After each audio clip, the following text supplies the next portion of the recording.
This is the brand new Porsche Taycan Turbo GT. It has 1,100 horsepower and is even quicker than a Tesla Model S Plaid.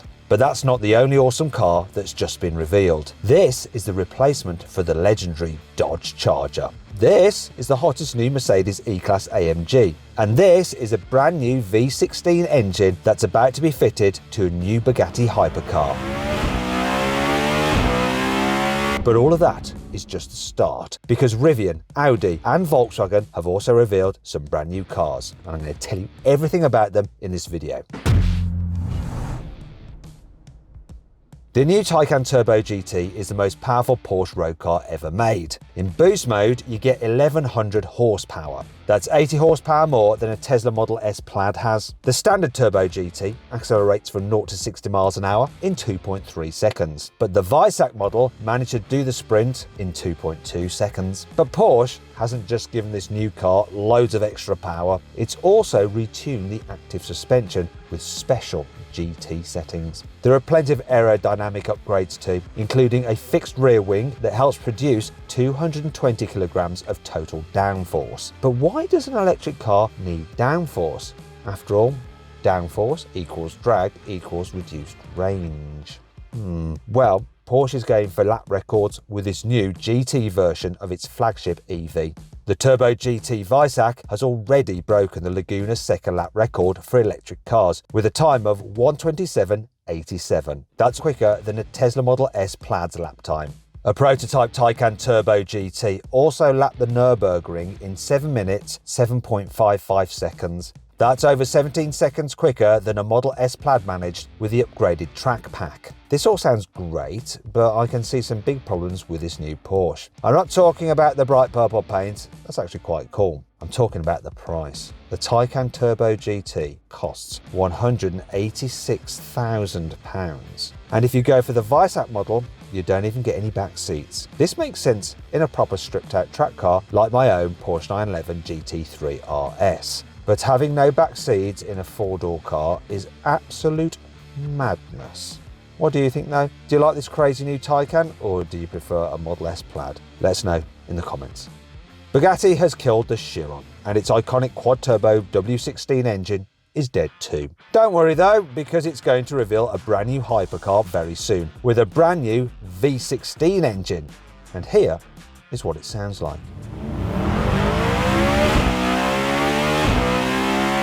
Bugatti actually hasn't revealed any power figures yet, but this new engine should beat the 1,500 horsepower you got from the Chiron's old 8-litre W16. Bugatti has confirmed that some of the new car's grunt will come from electric motors. Yes, this new V16 hypercar will be hybrid, and some of this technology will come from Bugatti's sister company, Rimac. In fact, Mattei Rimac, who is the CEO of both hypercar brands, has already teased this brand new Bugatti on his Instagram account.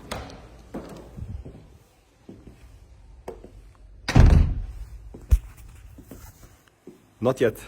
You'll have to wait a little bit longer. You'll have to wait till June to see the car revealed in full, but make sure you subscribe to this channel so you're notified when I upload a video all about the brand new Bugatti hypercar as soon as that information drops. It will be incredible.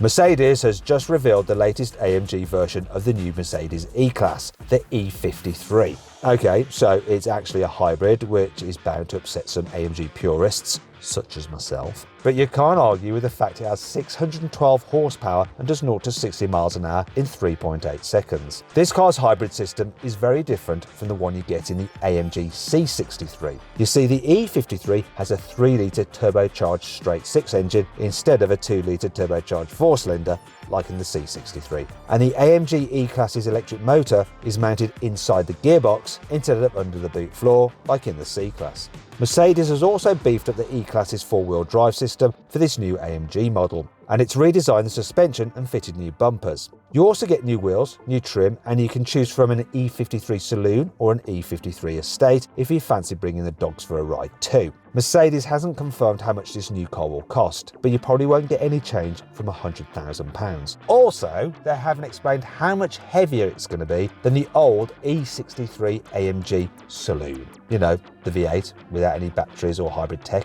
It may have the same power pretty much as that car, but I bet it's heavier.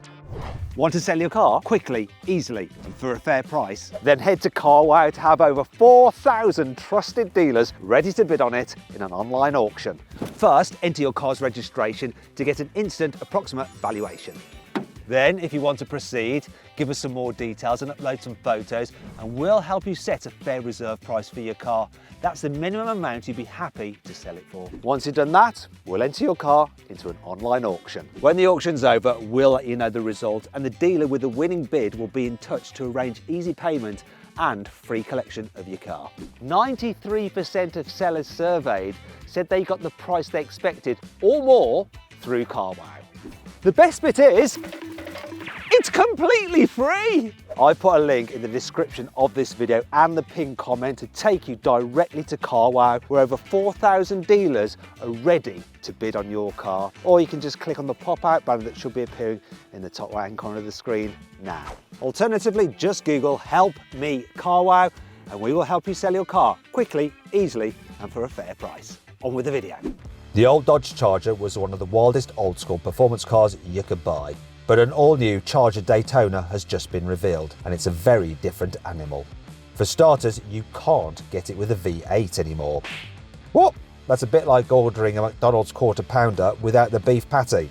Apparently, Dodge says it wasn't allowed to sell muscle cars with Hemi V8s, which makes no sense, because Ford and Chevrolet are still putting V8s in the new Mustang and Corvette. But anyway, Dodge tried to make up for all this by giving the new Charger Daytona a twin-turbo, 3-litre, straight-six with 550 horsepower. This six-pack model has 40 horsepower more than the twin-turbo straight-six you get in a BMW M3 competition. And that sounds like a pretty good recipe to me. But it's a far cry from the 707 horsepower you got in the old Charger Hellcat, and it's miles off the 1025 horsepower in the Challenger Demon 170. Speaking of which, Dodge has decided to ditch the Challenger completely for this new generation of muscle cars. It's been replaced by a new two-door coupe version of the four-door Charger Daytona. But the two-door body and straight-six engine aren't the most shocking things about the new Charger. There's also a fully electric version on the way. This new model comes with dual motors, producing a combined 670 horsepower. And Dodge has tried to replicate the sound of an old supercharged V8 by giving this new car something called the Frasonic chambered exhaust. That sounds like something Elon Musk would fit to a SpaceX rocket. But it's actually just a sound synthesizer like the one you get in a Hyundai Ioniq 5N.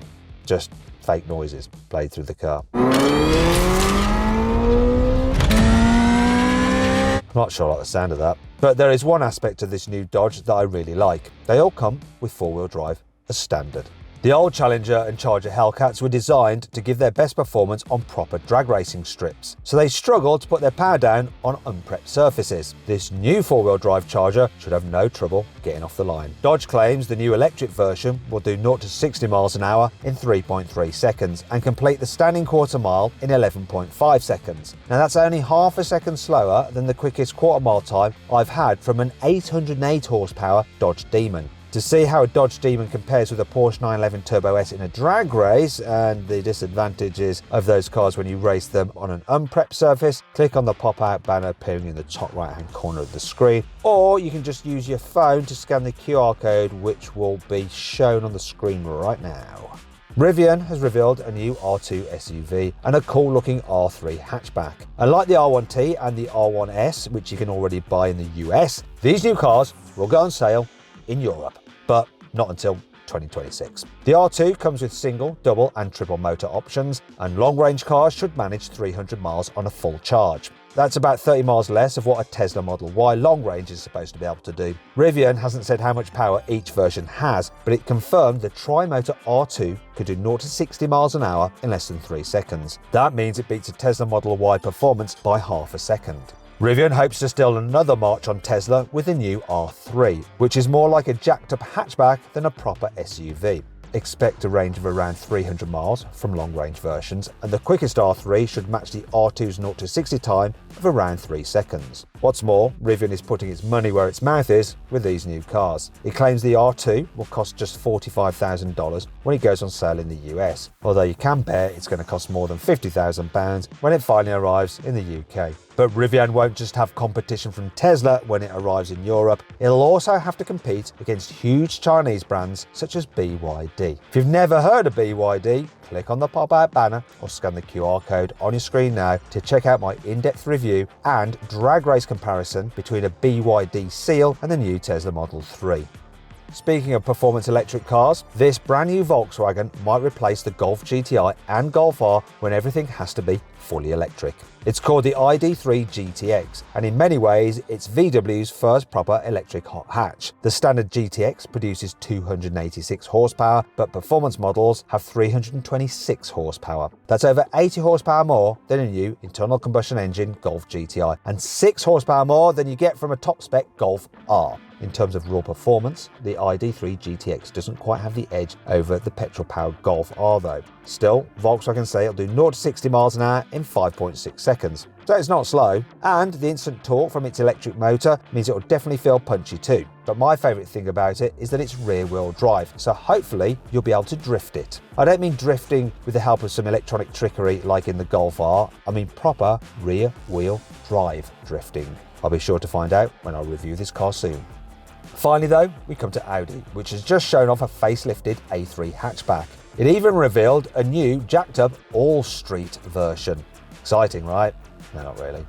I'm much more interested in the new Audi RS5, which is also coming soon. The biggest news about this car is that it's actually going to be an estate. You can see the boxy rear end of it in these spy shots. But why on earth is the RS5 morphing into a practical wagon when we've already got the RS4? Well, it's because Audi is completely overhauling its car names. Electric cars like the new Q6 will get even-numbered names, and all petrol, diesel and hybrid cars will use odd numbers. This means the next A4 will be an electric car, and the petrol and hybrid power version will be the A5, even though both of them will come as saloons and estates. Audi has been testing the A5 and RS5 prototypes for a few months now, and here's an exclusive image that shows what the RS5 could look like. This new car will probably come with a similar engine and hybrid system to the latest Porsche Cayenne SE hybrid. That means you should get a 3-litre turbocharged V6 petrol engine and an electric motor for a combined 520 horsepower. That's 70 horsepower more than in the current RS4 competition, and it's 10 horsepower more than you get from the BMW M3 Touring competition. However, we'll find out exactly how these cars compare when Audi reveals the new RS5, which is the RS4 replacement, most likely next year. I hope you'll enjoyed the video. If you did, give it a like. Let me know what you think of it in the comments below. If you want to watch some more videos, I've picked a couple out for you there I think you'll like. Just click on those windows to watch them. Or if you haven't done so already, make sure you subscribe to this channel. You can do that just by hitting the carwow logo there. Simple.